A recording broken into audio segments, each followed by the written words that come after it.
Sekali lagi saya akan paling bandingan dengan begini.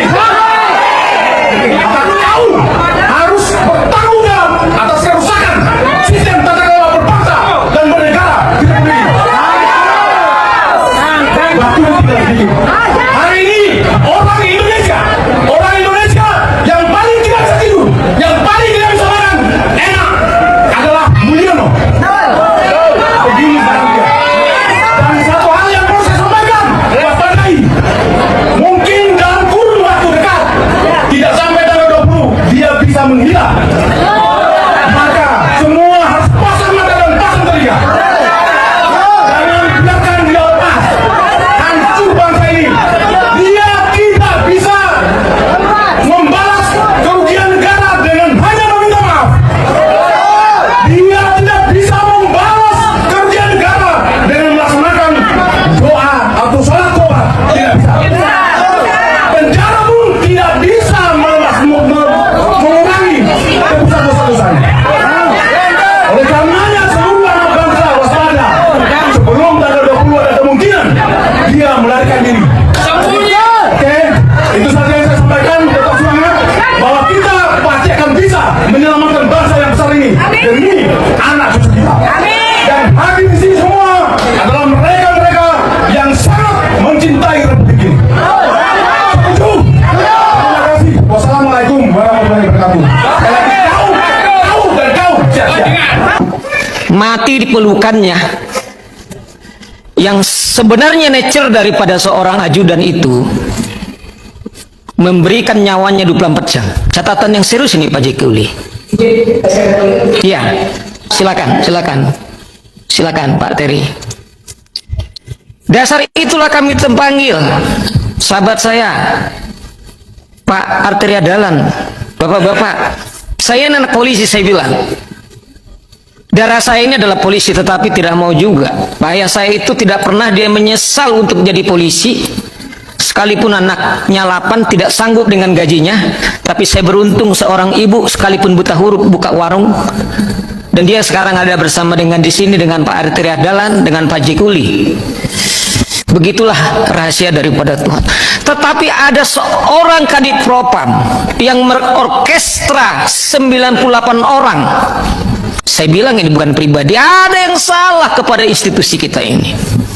Kalau ini cerita Sambo atau gengnya Sambo, saya pikir ini bukan mencerminkan sekali. Pasti ada geng-geng yang lain, ada grup-grup yang lain cerminan daripada polisi kita sekarang. Saya kalau ketemu kemana-mana Pak Jekuli, kemarin saya pulang dari Papua, saya ketepatan Pak Gubernur minta konsultasi, perjalanan saya pulang, saya suka karena mereka bicara soal Ferdi Sambo. Dia bicara, mungkin dia tahu karena saya terlibat di bandara, semua bicara Ferdi Sambo. Salah satu sang supir ini bersaksi seperti ini, Pak Arteria Dahlan. Bang, ada seorang pengusaha kecil-kecil di daerah, di Polsek. Dia bilang, saya bisa tangkap kamu, jangankan berdiri, tapi tidur pun kamu bisa saya tangkap. Karena apa? Setoran yang harus diberikan tiap bulan, karena Kapolseknya sudah ganti, dia minta tambahkan. Saya kira ini cermin daripada kepolisian kita sekarang ini. Kami sebagai advokat, saya pengalaman beberapa waktu yang lalu, bagaimana klien saya kemudian diperas, kemudian harus kita bertarung. Itu adalah jenderal-jenderal aktif. Oleh karena itu saya kira peristiwa terbunuhnya Yosua, saya kira ini momentum reformasi daripada Polri. Kita berdarah-darah waktu Polri berpisah dengan TNI tahun 98, Pak Jeki. Ada yang saya kira kita harus jujur. Bagaimana tadi kawan kita mengatakan ada Satgasus tidak dibiayai oleh APBD, tetapi dilakukan oleh penegak hukum. Bagaimana dana kecuali mereka diminta untuk mencari dana-dana gelap? Tampak sudah sepakat akan menelusuri ini, akan membuat LP ini, karena ini dugaan korupsi. Tetapi sekian periode daripada Kapolri tidak kemudian diotak-atik.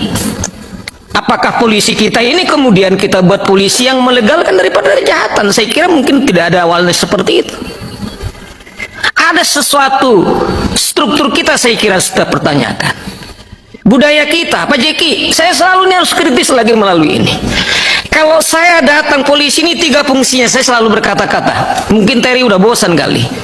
Pertama, melindungi, menjaga keamanan ketertiban kita. Kedua, melayani masyarakat. Yang ketiga adalah menegakkan hukum.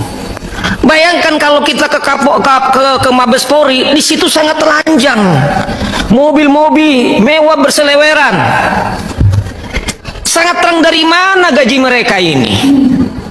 Kita publik, kita pemilik daulat rakyat, seakan-akan hanya penumpang masuk ke sana, tetapi anggota kepolisian kita misalnya, seperti itu hanya tanah mereka, properti mereka, tidak ada lagi kepekaan bahwa itu kita titip kepada mereka untuk dijaga.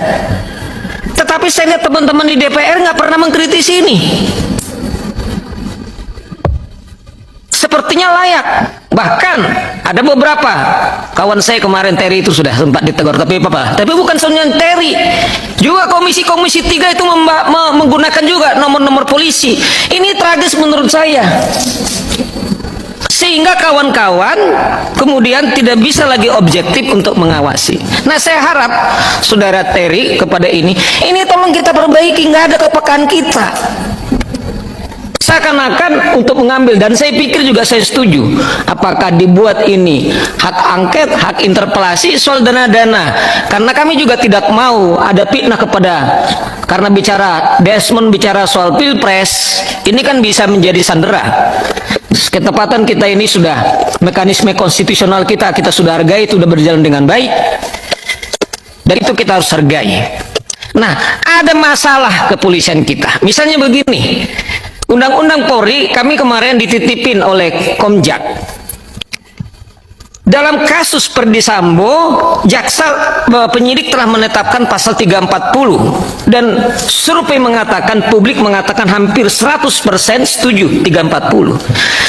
Tetapi dalam mekanisme penyidikan kita, jaksa tidak punya wewenang untuk mengawasi penyidikan ini.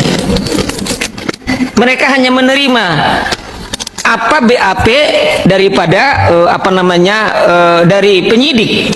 Nah, sementara nanti bertarung di pengadilan adalah kawan-kawan kejaksaan. Misalnya soal handphone yang hilang sekarang ini belum ditemukan. Sementara di situ mungkin banyak isi semuanya. Kita tidak tahu apakah betul-betul ini betul-betul hilang apa tidak.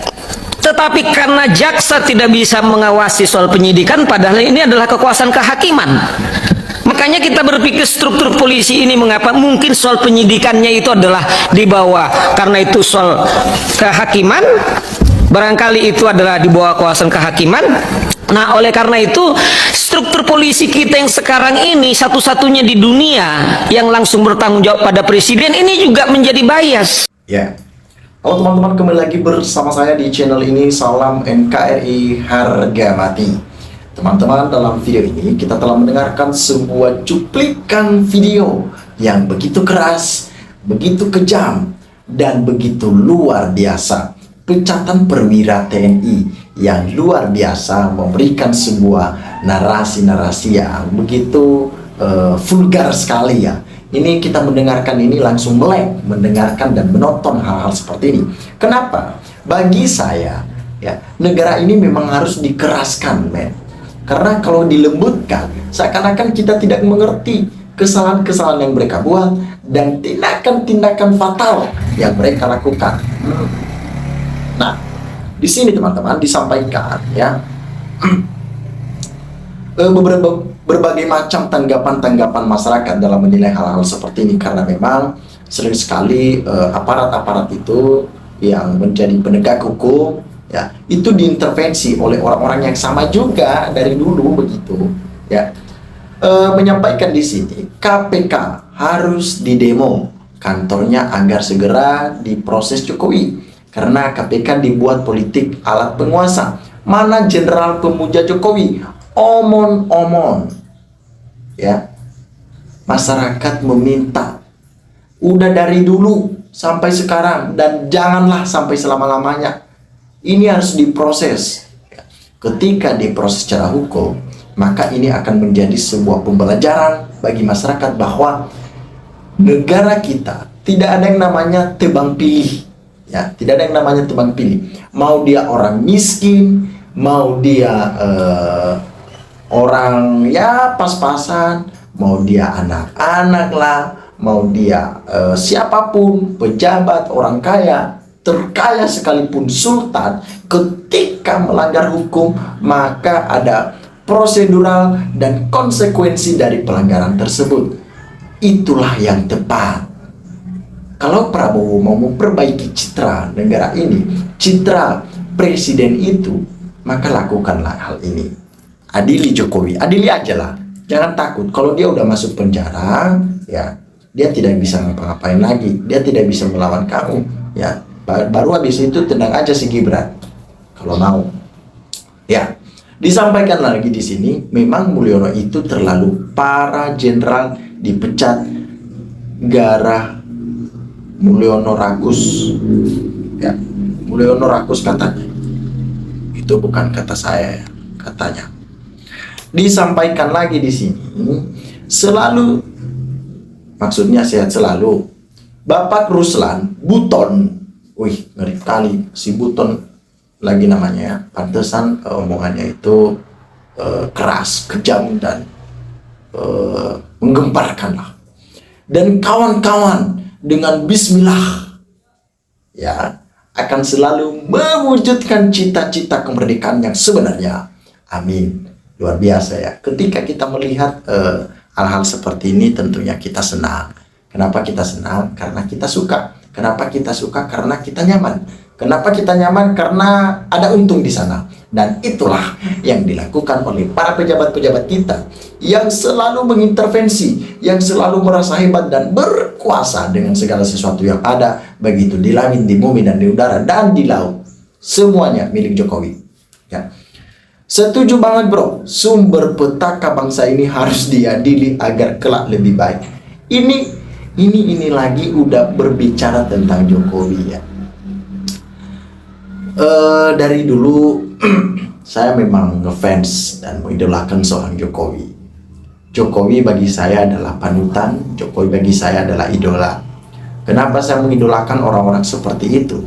Karena memang dia bisa diandalkan, dia bisa dipercaya, dia bisa menjadi orang yang tepat di mata kita. Namun satu hal yang menjadi saya khawatir akan masa depan negara ini. Ketika ada lembaga yang seharusnya dapat mewakilkan hati masyarakat, dapat mewakilkan aspirasi masyarakat, ya, yaitu DPR. Namanya DPR itu Dewan Perwakilan Rakyat. Apa sih fungsi DPR dan tugas anggota-anggotanya selama ini?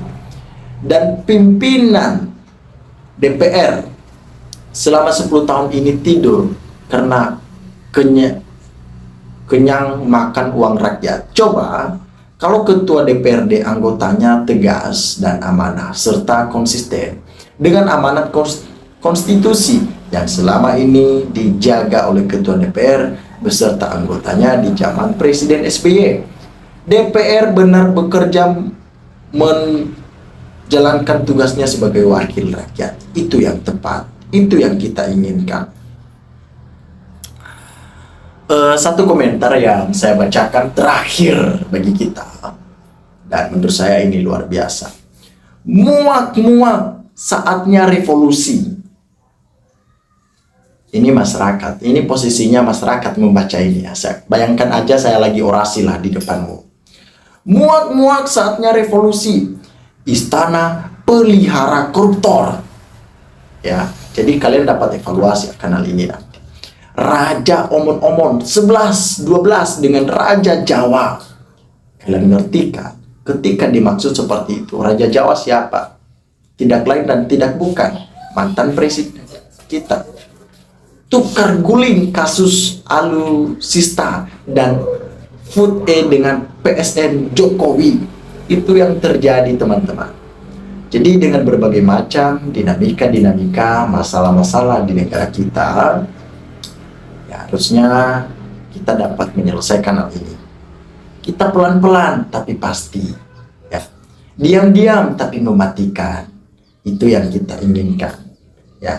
Prabowo jangan takut dengan intervensi-intervensi yang ada. Kamu adalah presiden, kamu adalah orang hebat, kamu adalah mantan militer, panglima, luar biasa, pasti memiliki jiwa-jiwa yang begitu keras. Silakan berikan tanggapan teman-teman di dalam kolom komentar ini, sehingga kita dapat bertukar pikiran antar satu dengan yang lain lewat kolom komentar ini. Terima kasih teman-teman. NKRI harga mati.